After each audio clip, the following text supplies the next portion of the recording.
You're listening to Thunder and Lightning on SuperTalk Mississippi, covering Mississippi State sports like nobody else. With Sports Talk Mississippi's Brian Hadad and Robbie Faulk of On3 Sports. Now get ready for Thunder and Lightning.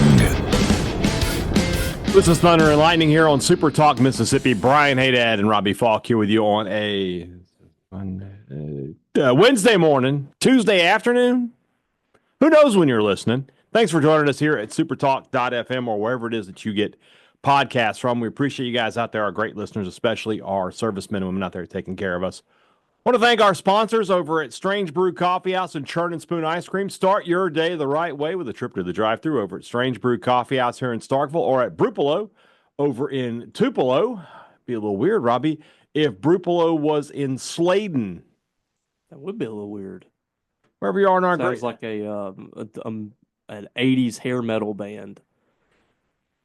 What are you guys doing this weekend? Oh, we're going to go see Winger, Trickster, and Sladen. This new band, Sladen's opening up for them. Yeah, they're a local band. They're a local band. Yeah, and yes. But yeah, so who if Trickster and Winger are playing, who's the headliner? Because I'm going Winger. I think Winger had more. Probably is Winger because I don't really know much of anything from Trickster. Yeah, but I do know the Steve's going to listen to this part of the podcast and be like, "Oh God, I know him."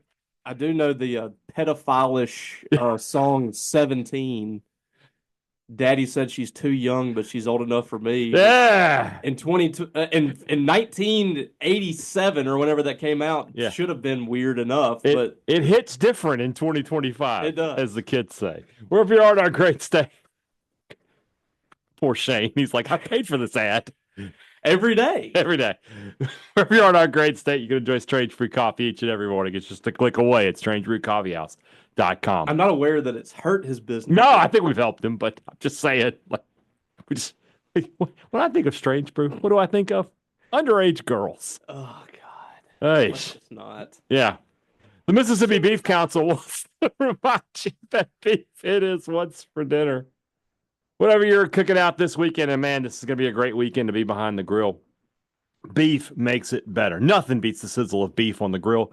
So head to your local butcher shop or meat market today to grab some steaks, some burgers, or maybe a big boy brisket to put on the grill, the smoker this weekend. Beef, it's what's for dinner. Thank you to our friends at the Mississippi Beef Council.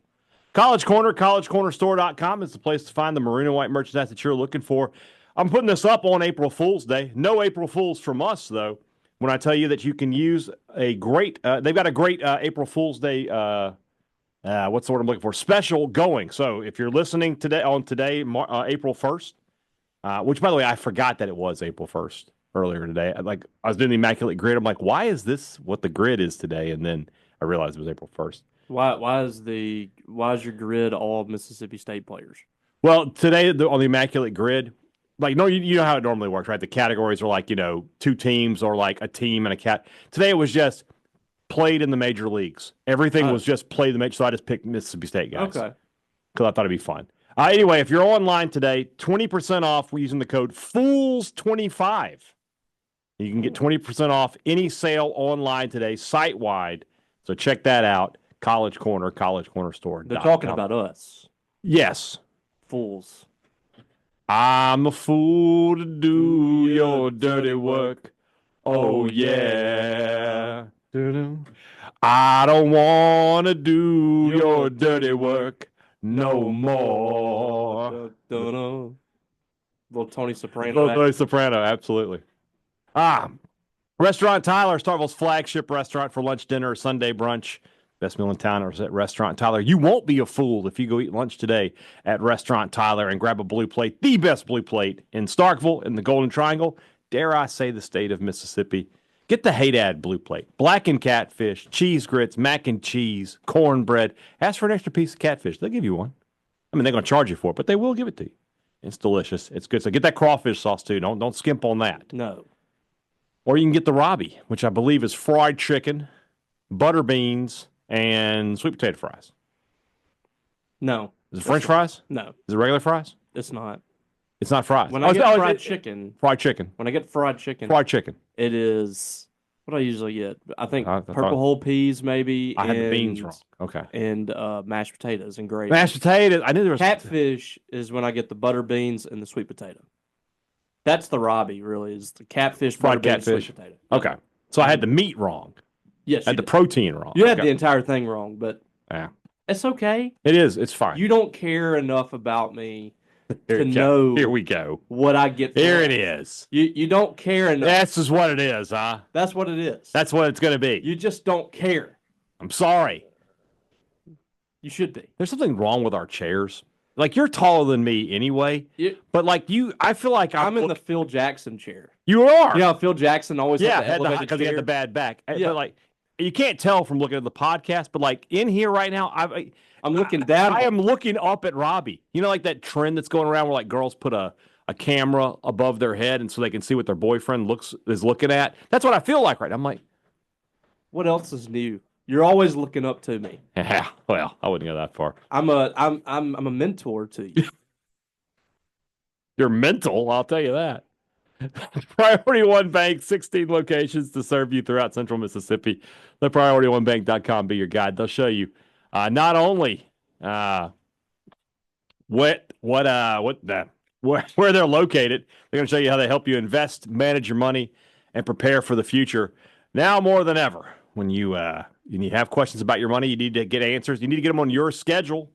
That's why you need a bank that provides a level of service that you're only going to find at Priority One Bank. If you live in Central Mississippi, you live near a Priority One Bank location. Let Priority One Bank make you their priority. Jess Carter, is something going on with TNL? No show for 2 days on my Spotify. Just checking. I'm an everyday listener. Would understand if you guys needed a break. We needed a break. We needed a break.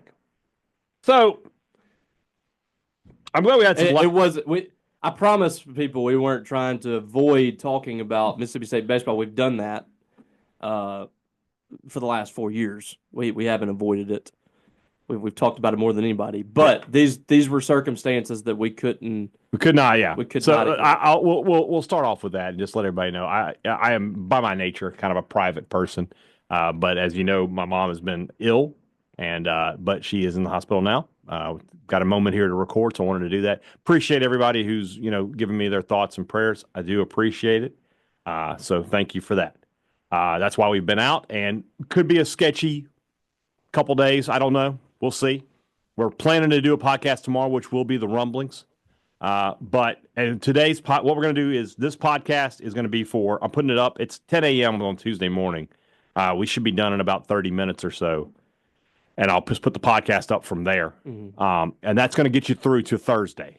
That'll be that's for Tuesday and Wednesday. And then Thursday we'll do a rumblings podcast. And then Friday we'll just do whatever. But we have been away, and we do need to talk about Mississippi State baseball because I think at this point the uncomfortable conversations are the only ones we can have.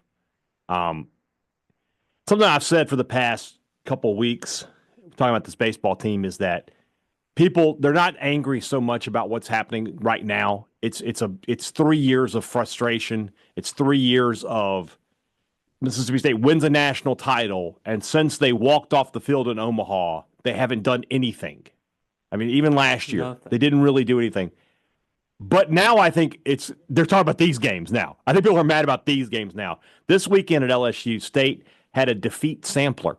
They found a way to lose 3 different games, 3 completely different ways. They blew a lead. They couldn't hit and stranded a bunch of guys in game 2. And then in game 3, they just get blown out early and it's over.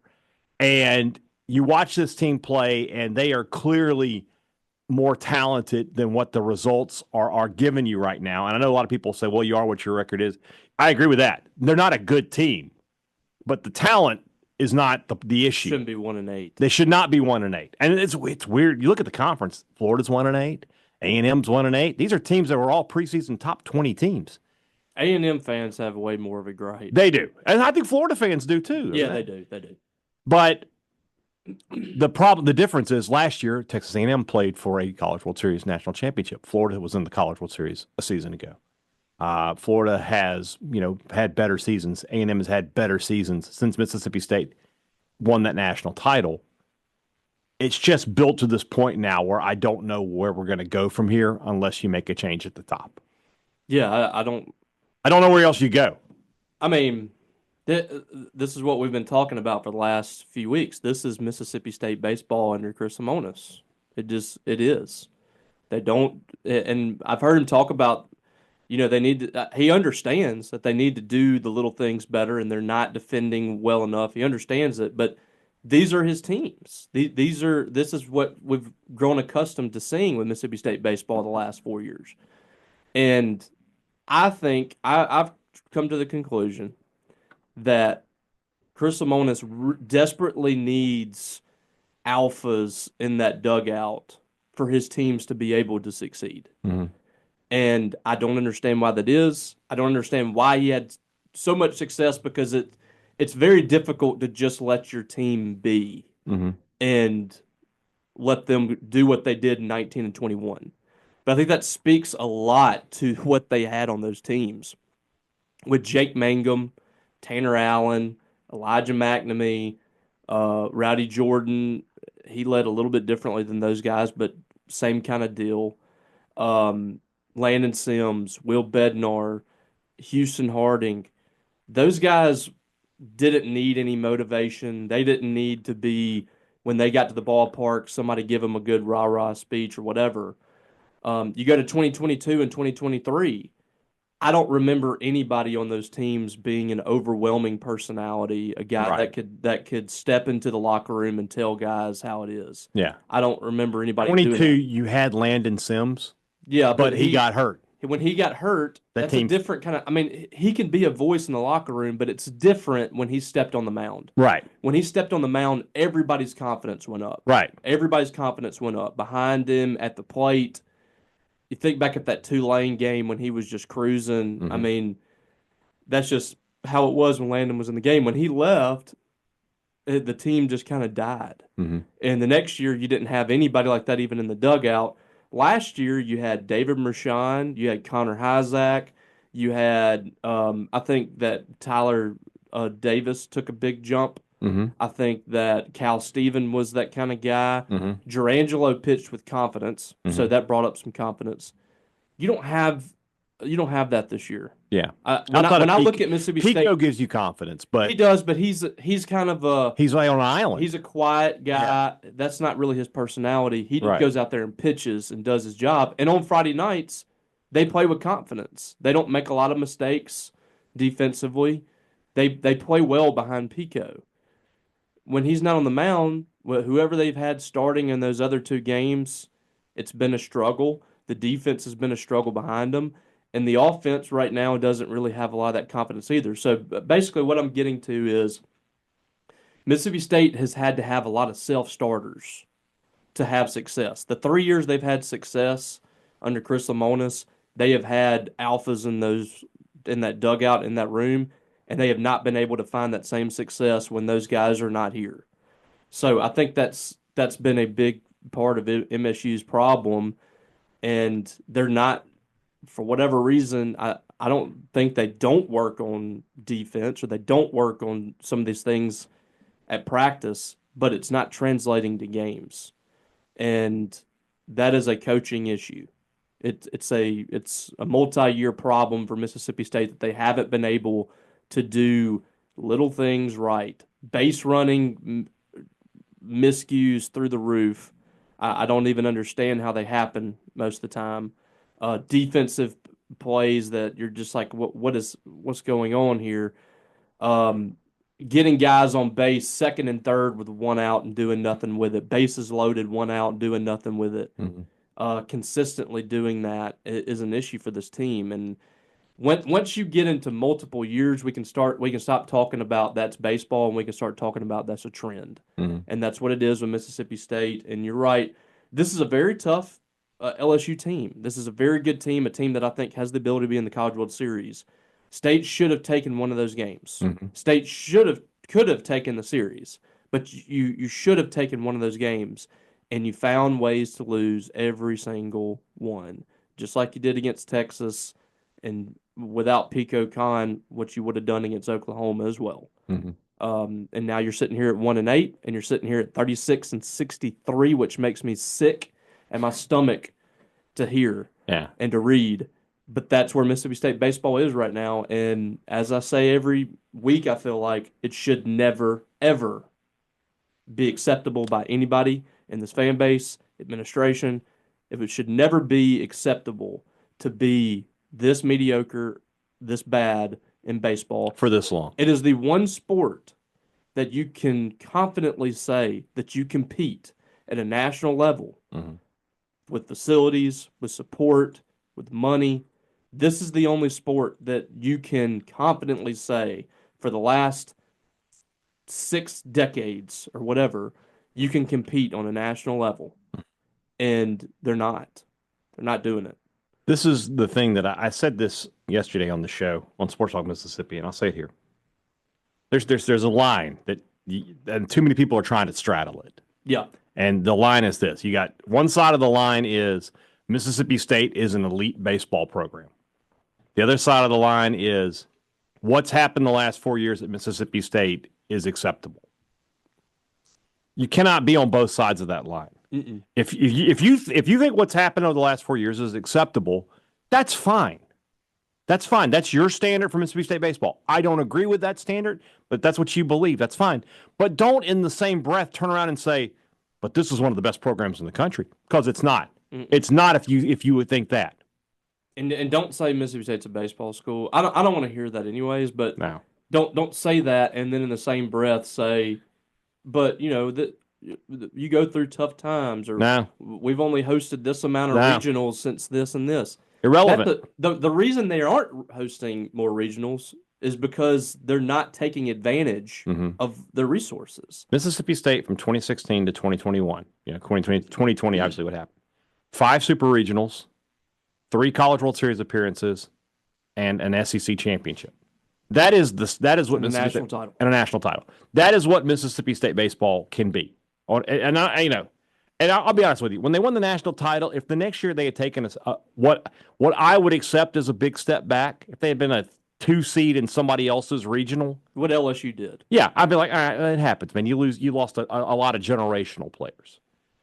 For it to be going on 4 years with no host, only one term, because this team right now, let's just be honest, they're 1-8. They got to go 13-8 the rest of the way. So they're not going to a regional. They're not going to a regional. They're not going to make the postseason. If they do, then you can laugh at us, but how? Why would anybody? I've seen people saying, "Well, the 2018 team did this and this."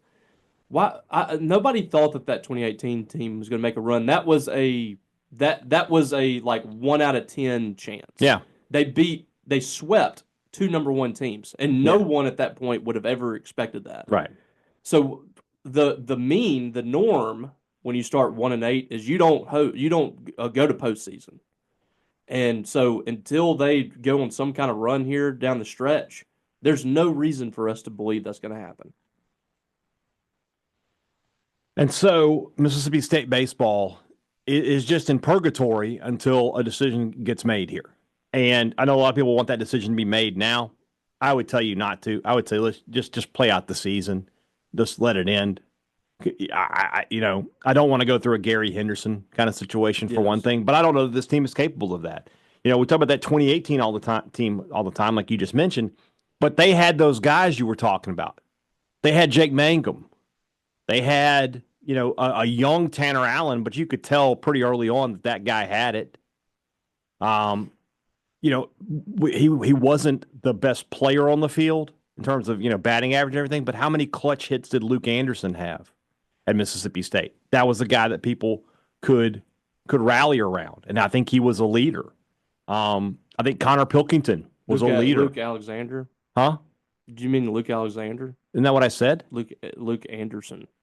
Luke Anderson? That's what you said? No, I said Luke Alexander. You said Luke Anderson. I'm going to have to go back. I'm almost positive I said Alexander. I'm almost positive you said Anderson. Did I say Anderson? I think you did, but I got what your point. Luke Alexander's... I got to go back and listen. I thought I said if I did, I did. My bad. I was talking about Luke Alexander. Look, we're both mentally ill. We're just straw. We're just grasping at straws right now. Mentally ill at this point. That team had leaders, and this team, and the transfer portal is a part of that. And then you got a guy like Hunter Hines. I think first off, who's had a great run here in SEC play. Yes, but that's what that's incredible. About it. That's what sucks about it is Hunter has really worked hard and improving his approach at the plate and how he's hitting. But I don't think he's that. They're still losing. I don't think he's that vocal. He's not leader. That's not his personality. You may but the two guys that should be that do. way are Hunter and Pico, and they're not. That's not their personality, and there's just nobody around them. Not everybody's like that, right? And that's fine. It's not the player's fault. Yeah, I'm not mad. He's producing. Why would I be mad? But maybe the better thing, like maybe they should have recruited more alpha personalities like John Cohen used to. But John Cohen would get guys that just hated to lose. I'm not saying these guys don't, but like they'll do anything not to lose. And Andy Canizero kind of did that too. Like TA, guys like that. Jake Mangum, when you looked at him in high school, wasn't a prospect that I would say is a future MLB guy. Right. Like I didn't look at Jake Mangum and say that guy's going to be playing in the majors one day until he got to Mississippi State, and you look at him on the field and it's like, God, that dude just will not stop getting on base. He hits. He's a gamer. And David Mershon's kind of the same way. Like I would not count David Mershon out, but it's just like you just don't have those players. Like I think you have talent, but I think Mershon being on this team right now would be huge for State. It would change everything. That's the thing. You'd have second, so a lot of these errors that are happening would not be happening. Yeah. You'd have a guy who could lead a little bit. I mean, him and Cup in the middle of the infield, I'd feel really good about that. So that would. But I also think that him leaving was indicative of he just wanted to get away from Mississippi State. Yeah, he didn't trust it. Yeah, he didn't trust it. And because I mean, we all know he would have made more in NIL than he's making this year with the Angels in the minors. There's no question. If he did trust it, if he did feel good about the culture and where things were, he would be here. He'd be here right now because he's got a draft eligible year this year. He still had plenty of leverage. Yeah, so it just at the end of the day, I'm at the point now where I think when we get to the end of the season, they're going to end up making a coaching change. I just don't see a way forward like this. I don't see how you can give a fifth year. I don't, but you know as good as I do. If they make a run here and they get to 13 wins, if they get in, they won't make a change in all likelihood. But I don't think that's going to happen. If they make a run, like if they win 12 and they're on the outside looking in, but no, you can't. You can't. I mean, we know that, but from a Mississippi State perspective, are they looking at that and saying, "Yeah, they did get better"? I think that is the worst nightmare. I think the worst nightmare for a Mississippi State fan is this team barely missing a regional and Mississippi State administration saying, okay, well, they did get better and they got some good young talent, and they could probably do something with this. Speaking of young talent, I just want to point out I was right about something. I said last year that like those freshmen who weren't making any kind of impression, like I was like, I don't think they're going to be O'Brien and Spaletta, like never going to be players. Oh, I mean, when you look late in the season and like those guys are getting reps and nobody's getting hits, that's very concerning. Yeah. I had a lot of people, like, not you, but like they came at me. They were like, so-and-so struggled as a freshman. I was like, yeah, but you saw some flashes. You could see it. These guys aren't getting any hits. I mean, Dakota Jordan as a freshman was hitting over 300 in SEC play. Yeah, I don't expect everybody to be like that, but I do expect you to go out there and make some plays every now and then. These guys weren't making any plays. And I said that, and there was some pushback on that. Like, well... this has been a steady progression. Yeah. In 2022, I think both of us were slightly concerned, and we were talking about some things that were concerning to us, but at the same time we were like, but you can't deny the fact this guy just won a national championship, and he lost a lot. It's just a bad year. Yeah, you have bad years, right? And then 2023 hit, and when that stuff went, we were both off the bandwagon. We said we're at that point. And I think if Mississippi State had an athletic director for longer than 5 months at that point. Yeah, and I don't know. But at the same time, I don't know if John Cohen would have pulled the trigger. I don't know if he would have either, because he was telling people privately, like a real athletic director would have stepped in there and been like, "All right, it's time to go." this isn't working. They did the Foxhall thing. Yeah. And they gave Lamonis a chance to fix it. And it looked like Parker. it had fixed it to a certain degree. They still underachieved last year. There's no getting around that. That team had enough talent to not only host, but to be a national seed. Two of the first two pitchers in their rotation were in the top 50 picks. Dome got drafted, and then Dakota Jordan should have been a first rounder, but there were the financial things. On top of everything else that you had with Mershon. Mershon was a great player. Hunter Hines is a good player. You had enough good players out there. That team underachieved badly. I hate to be morbid, but that felt like kind of the last, like when people were kind of at the end and they have that day where they're like, man, everything's looking good. And then it just crashes out. Yeah. I hate to use that analogy on this, but that's what it feels like. Yeah. That was kind of like the last ditch, like last breath. Yeah. One good day. It's kind of like in the movies, like the night before the big thing, the guys go out and they have dinner and they're laughing, and then the next day they're all dead. Yeah. Yeah. That's kind of what it is. So we're not saying anybody needs to Nobody died. No one needs to die here. This is just a not even hypothetical, it's just I want to pull a Sopranos there. AIDS? Nobody's got AIDS. But yeah, I just don't. I'm getting a lot of veto on my Instagram. You are. Yeah. I don't know how that happened. Yeah, I just don't. I don't know, man.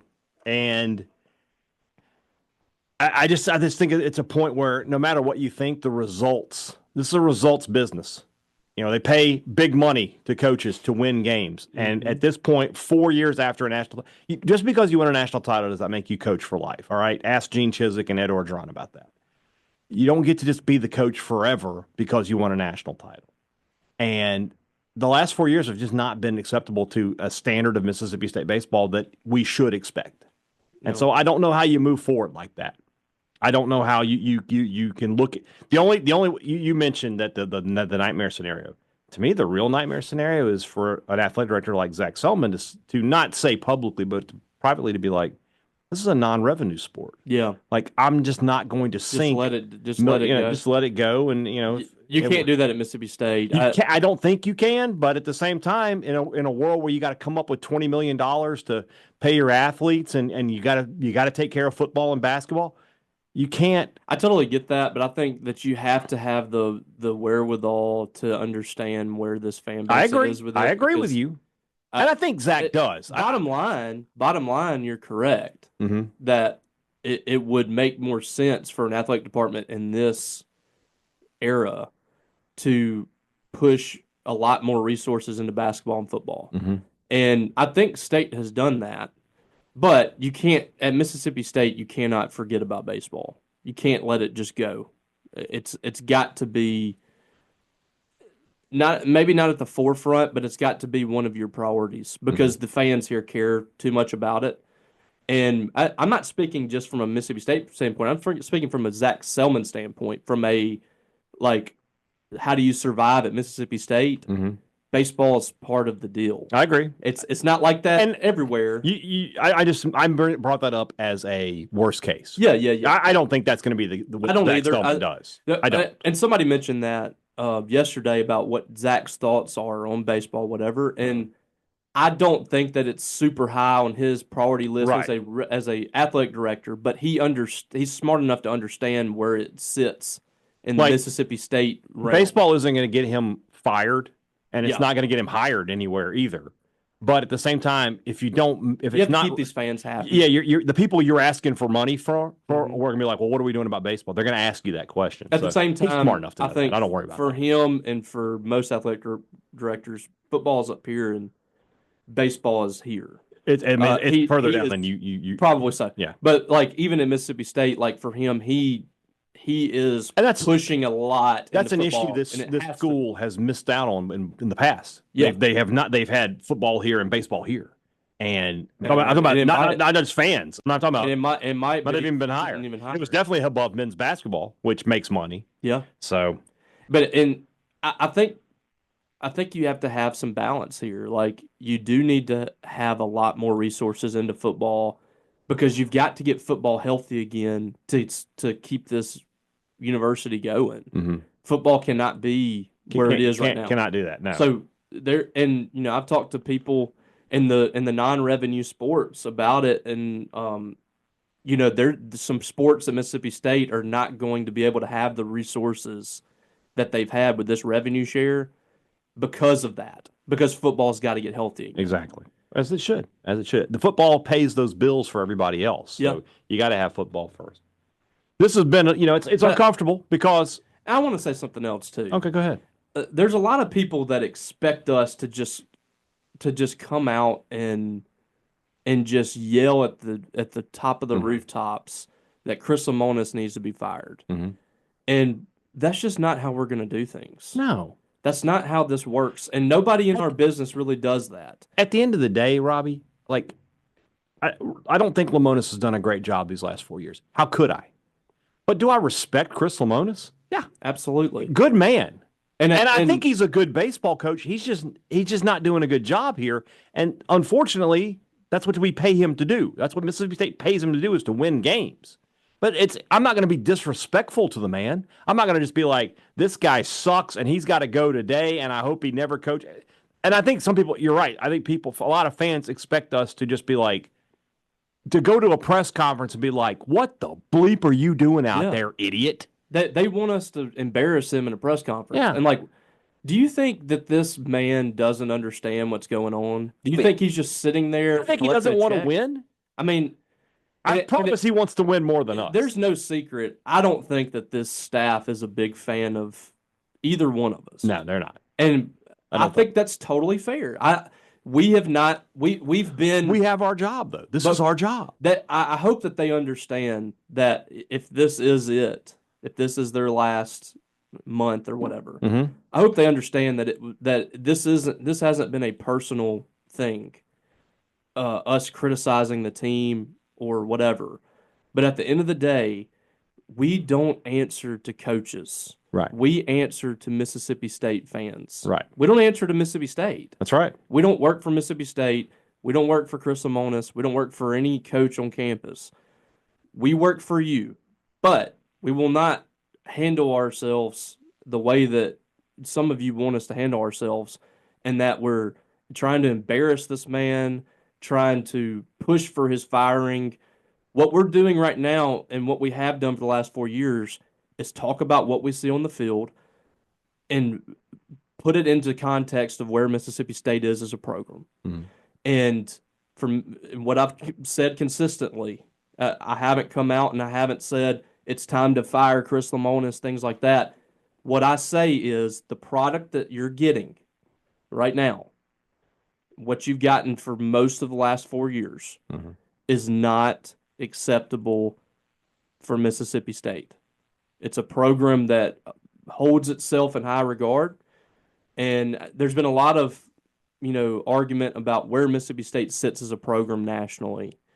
And a lot of people have said it's not elite, it's not top 10, it's not top 5 or whatever. I don't know where you put it.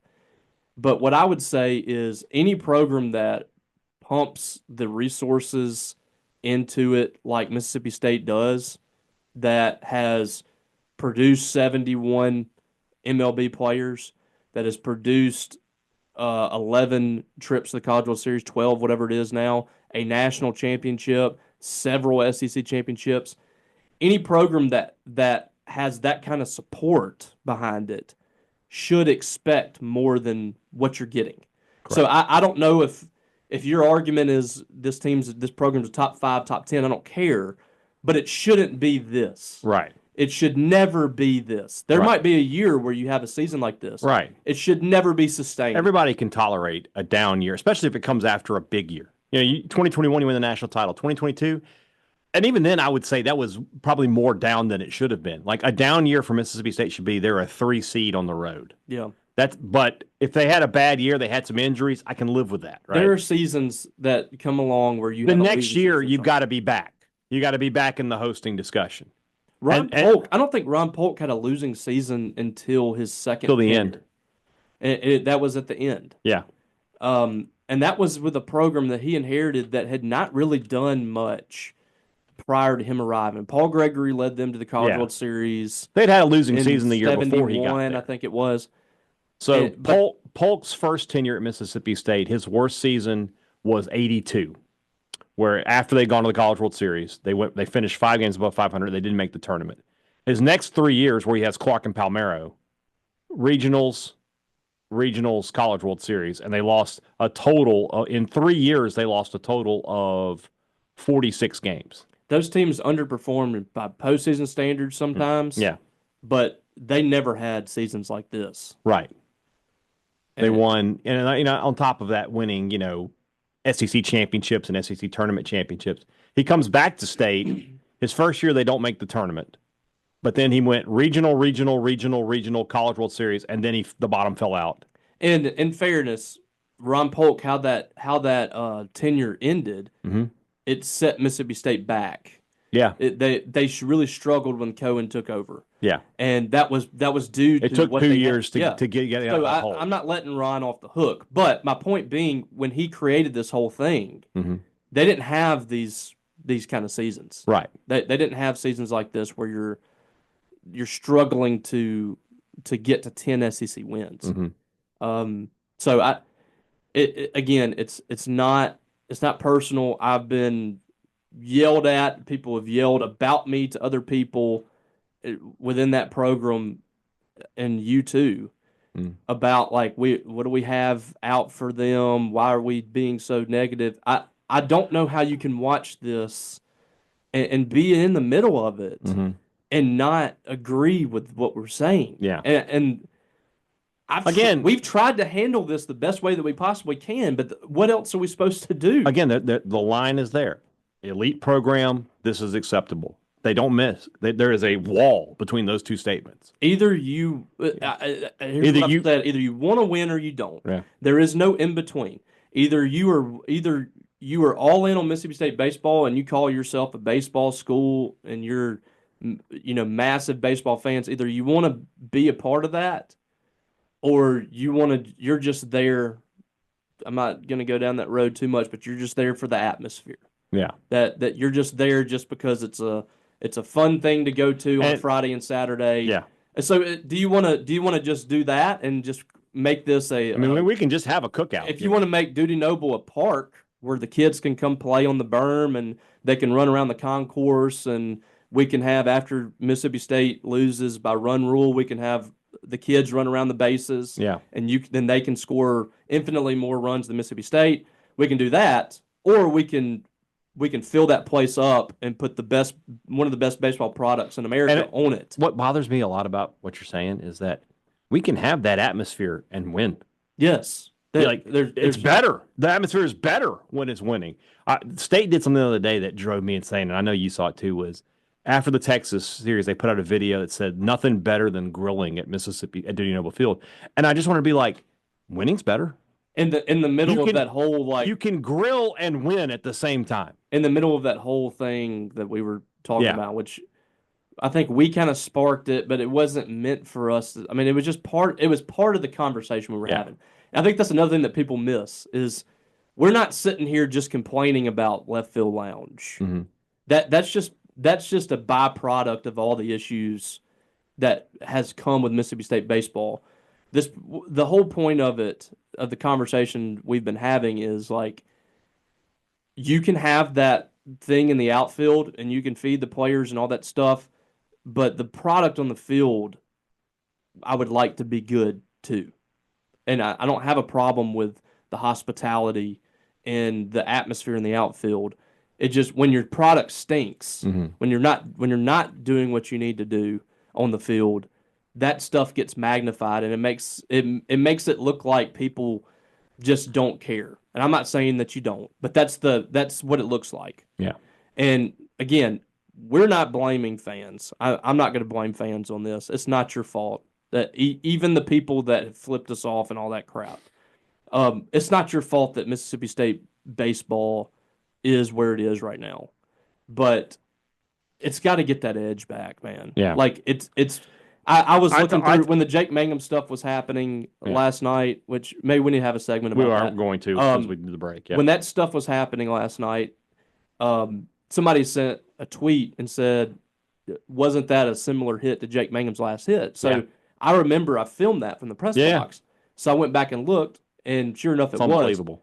The atmosphere was unlike anything we've seen. The closest 2021 they had atmosphere similar. Yeah. But that atmosphere swallowed Stanford whole that weekend. Yeah. They were completely decimated by it. They had never played anything like that. Mm-hmm. In 2021, it was very similar. Mm-hmm. The dude became something it had never been. Yeah. It became, to me, old Alex Box Stadium. Yeah. That's what it felt like. It felt like LSU in the 1990s, in the 2000s, when they just swallowed teams whole. And that was it had happened before, but in the new arena, it felt different. Mm-hmm. And they're missing that now. It's just not the same because the product hasn't been the same. Yeah. And even Chris Mullins has said it before. He's told players, you haven't given the dude a chance to take over a ball game. Right. You're not doing what you need to do. Yeah.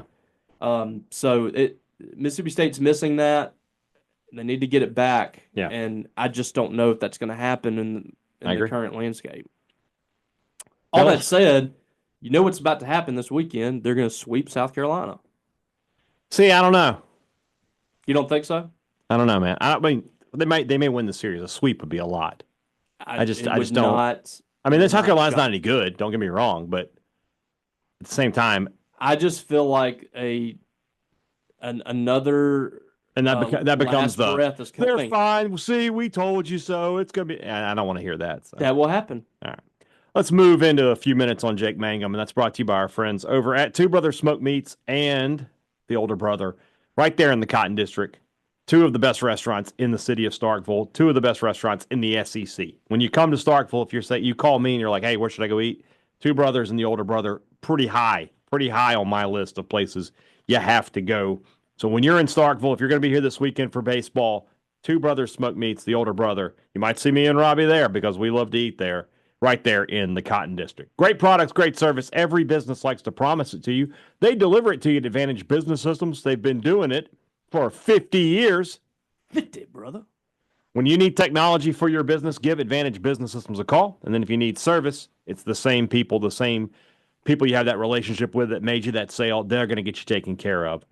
And they make it so easy to do so. Great products, great service. It's not just part of this jingle. It's what they actually give you. And then, of course, at the end of the day, you can trust them to help you when things go wrong. It's a machine, man. It's going to break at some point. You know, with Advantage Business Systems, you got it taken care of. 601-362-9192.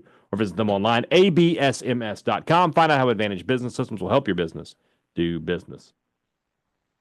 Next time you're in Starkville, hopefully this weekend, you need to make sure you got a trip to Maroon & Co. planned. When you need new gear, Maroon & Co. is the place to do it.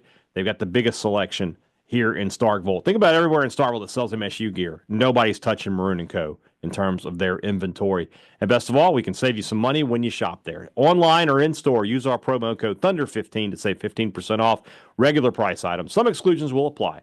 For your next trip to Starkville, make sure you make a trip to Maroon & Co. All right. It's been a long time coming for Jake Mangum, but finally the day has arrived. He is now a Major League Baseball player and went 4 for 4 last night. So, you know, the guy they brought him up because the guy went on the 10-day DL, but something tells me they're going to have to send somebody else back down. I don't think you can send Mangum back down this second. There might be a riot if you do. This guy's going to take over Tampa Bay. I'm telling you. It's very. Last night reminded me of his freshman year at State. Yeah. When he got in here, and I think he had a big hit against Vanderbilt that helped him get that. I think it was a Saturday game, and from there you were kind of like, this kid's he looks good. Yeah. Like to handle that situation, pretty sharp. And then he got inserted in the starting lineup, and he just would not stop hitting, and he just became a sensation. This is kind of what that feels like. He was 0 for 3 in the first game, but I think he had some good at-bats. He walked, and then he comes out. That first MLB hit was exactly what it should have been, a single through the 6-hole. Yeah. And then the second one bounced it up the middle. Mm-hmm. The third one, he goes to right center with a ground rule double. And then he goes with a single into right field. He hit literally across the field. Yeah. Stole 2 bases. Yeah. The first player since 1901. I'm saying that right now, yeah. With 4 hits with an extra base hit and multiple steals in his first 2 games. That is the definition of special. That's 125 years, and they say since at least 1901, so they don't know. Could go back further, Right? Just Iron Lung McGee did it for the Baltimore Superbras in 1996. When we get to that point, what are we talking about? Yeah, it's not really guys smoking a cig on the mound in 1896. Yeah, what are we talking about here? I said it last night. This guy is proving every single person right that had his back. And I don't think it was just because he's a beloved Mississippi State guy. Mm-hmm. I think people truly knew that this guy could do this in the MLB. I knew it, yeah. And for the Rays to just ignore that last year.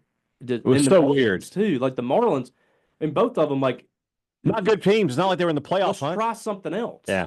The outfielders for Tampa Bay were all hitting, I think, under 270 or 260 or something like that. Could have easily brought him up at the end of the year for sure. And I never understood why this guy didn't get a earlier trip up. Yeah. But at least he's there. Yeah. And I think he's gonna he might go back down, but it won't be for long. He's going to be an MLB guy for a while. I texted Joel Coleman yesterday. I was like, "Are the Rays playing Atlanta this year?" And he said no. Unfortunately, he said they played the Braves this weekend, and he tried to talk his wife into making a trip down there. Could Joel bring himself to wearing his Tampa Bay? He would wear a Mangum jersey and a Braves hat. I think he would go house divided on that one. Probably so. So if they were playing in Atlanta, I would go. I'm so happy for Jake. Yeah, it's great. Friend of the show. Just put another guy. I guess this weekend they got to change the wall. They do. Got another major leaguer. That's awesome. And I don't. If you find a person that can say something bad about Jake Mangum, which you can find one, I would like to ask them. There are plenty of them in Oxford, I bet. Yeah, I would like to ask them what exactly about him do you hate, other than the fact he went to Mississippi State. Yeah, you can't hate on Jake Mangum. Great guy. Nice. I mean, would literally give you the shirt off his back. There is no one, and I feel like we say this a lot, but there is no one that deserves this more than he does. We love Jake. Glad to see him up there, and hopefully we can get him on the podcast to talk about all this soon. We'll see. When he's not so busy. I texted him the other day. I hadn't heard back. You know what? That's fine. I told him, I was like, I know that you're busy. I know you're getting swarmed. I just wanted to do my diligence here and tell you exactly how happy I am for it. Well, in like 2 weeks, I'll get a text back and be like, hey, I'm so sorry. He will text back. He will. So, all right. Tomorrow's the rumblings. We'll answer your questions tomorrow, assuming I can. And we'll continue forward and do the best we can. Also, if you're listening to this on Tuesday, I'm taking the day off other than this podcast. Robbie Faulk will be on Sports Talk Mississippi later this afternoon. I wore my powder blue for that. You're going to fit right in. You're going to fit right in. And, yeah, he'll be on Sports Talk Mississippi with Michael Borky later on this afternoon. So enjoy that. All right, guys, have a great Tuesday and Wednesday. Robbie and I will be back with you on Thursday. For Robbie Faulk, I'm Brian Hadad. Thanks for listening to Thunder and Lightning here on Super Talk Mississippi.